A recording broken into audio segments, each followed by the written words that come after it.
Hi, I'm Steph Gaudreau from StupidEasyPaleo.com, and today we're making emergency meatballs.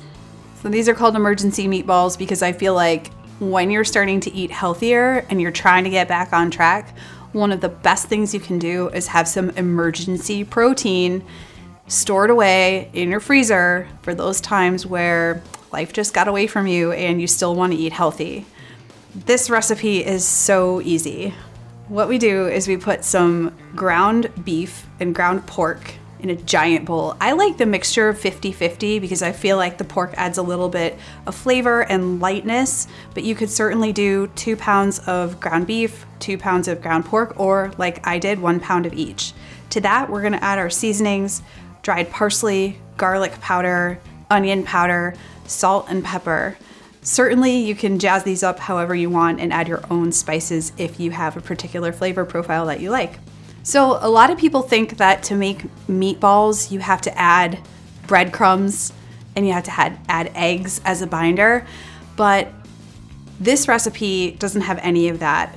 It's just the meat and the seasonings. There are no binders, and it's really awesome because the meat sticks together just as is. So for people that are trying to do an egg-free or gluten-free way of eating, they don't have to worry about making a substitution. You can just leave that out and it's paleo just as is.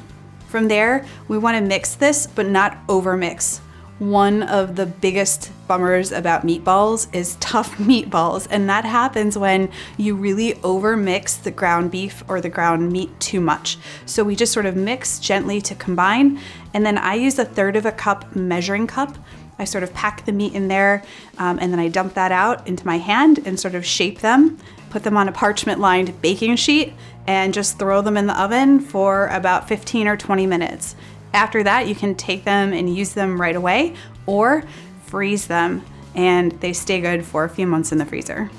You could certainly sprinkle these with any type of chopped herbs that you like.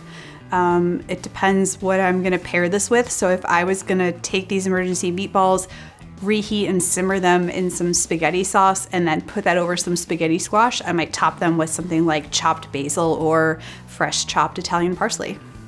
So there you go, emergency meatballs just might get you out of a jam when you need to reach for some protein and you forgot to do some prep. So go ahead and make these. They're really awesome. You can find the recipe over at StupidEasyPaleo.com.